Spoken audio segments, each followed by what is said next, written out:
Hi, Steve with ZBar. Adam. We've got a special one for you tonight. This is the Jim Beam 8-year pin bottle. What a beautiful bottle this thing is. Our question tonight is it worth it? Is this thing worth $100? It's a $100 bottle, or is it just some garbage that they put in a pretty bottle, which happens a lot, I feel like. And, yes. AKA, we were just talking a second ago about the gargoyle bottle, which is a pretty bottle with not very good stuff in it. But we're going to find out tonight. So we're going to do a taste test of this thing. Adam has been in the ZBar Bourbon Club from the beginning. He's one of the founding members as well. Hasn't been on a lot of videos yet, but we're excited to have him here tonight. He's done. You did one tasting, one tasting a few weeks ago. But we're excited to have him here tonight, and we're going to find out. We're going to find out how good this thing is. So, for those of you that are not familiar with Jim Beam, the distillery Jim Beam is in Claremont, Kentucky. So it's actually kind of halfway between the Bardstown and Louisville. So it's like almost directly in between the two, almost kind of all by itself where it sits. This particular type of bottle was released, this design was released for the first time in 1940. So they released this for the first time in 1940, they released it again in 1990, and then there hasn't been another release of this until right now. And they're releasing it right now because of the 230th anniversary of Jim Beam. It was founded in 1795. It's currently owned actually by a Japanese company, Suntory. They bought it in 2014, but it is still run. All day-to-day operations are run by the No family, which is the 7th generation master distiller of the Jim Beam family. So he's part of the Jim Beam lineage.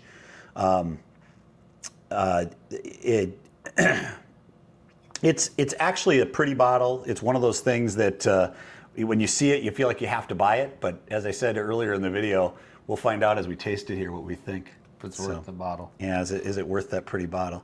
So the first challenge we have is getting this damn thing open, because I don't think it's a cork. I haven't opened it yet. I did get a chance to taste it at the distillery before I bought it. So I got a little bit of knowledge, although that was early in the day, and who the heck knows of what I'm going to taste tonight. But here we go. I think it's a screw top. Oh yeah, I was right. It is a screw top. So we don't get the first thing is, the first letdown is you have no cork pop. No, there's no cork pop in this one. But it is, as I said, very, very pretty. All right, let's give ourselves a little pour. I'll let you pour your own. Thank you. So this particular mash bill, it's really not disclosed, but the traditional mash bill for the Jim Beam products is 77% corn, 13% rye, 10% malted barley. It's an 8-year-old product, so it is pretty, that's a pretty decent age for a Beam product. 86.8 proof, so a little underproofed. And my recollection when I tasted it at the distillery was kind of that. It was definitely not hot, but it had some nice sweetness to it. I was excited when I tasted it. I was like, ooh, this is good. So let's give it a nose, see what we think. Yeah, I'm definitely getting some sweetness.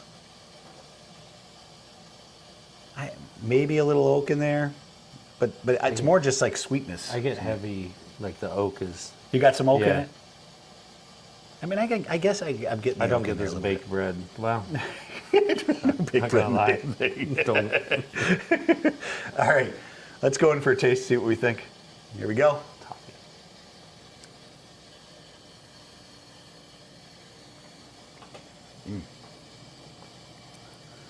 Oh, it's definitely got a ton of sweetness and caramel on that. Mm-hmm. You get that, the caramel? Yes, definitely.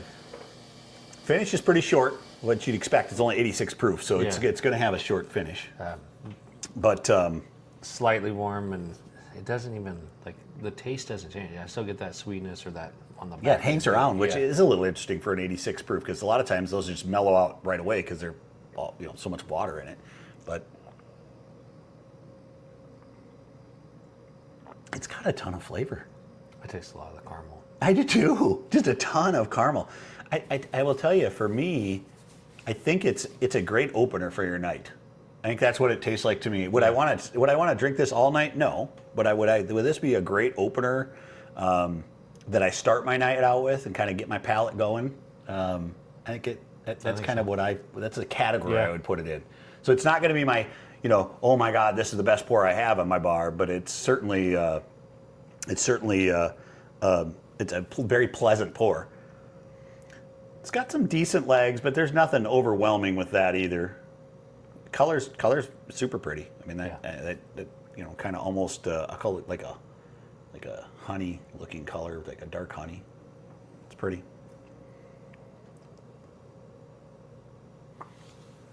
All right. I think I like it, but don't love it. That's the best description I can give. So ZBar rating time. What do you think? That's a hard one. It's hard when they're kind of in the middle like this. So wouldn't think it would be, but it's not outstanding, but it's also not bad. It's just middle. I think it almost gives itself a rating because of that. without the bottle and everything. Yeah, the bottle's pretty. You'd give it a high rating. I think there's a lot of bourbons in the $50 to $70 range that are equal to it.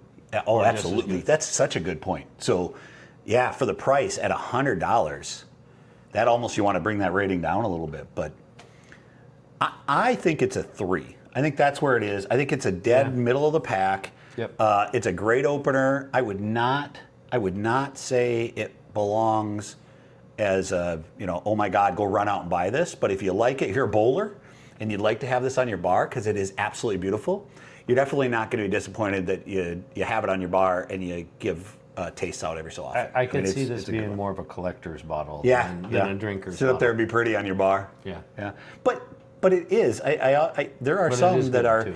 pretty and not good. This is good. I mean, it's definitely one I wouldn't be ashamed to drink or give out to a friend as a pour. It's not a mixer. It's a very much you drink it straight. I think it's best that way. In fact, I think if you mix it with something, it'd get overpowered pretty quick. It might make a good Manhattan.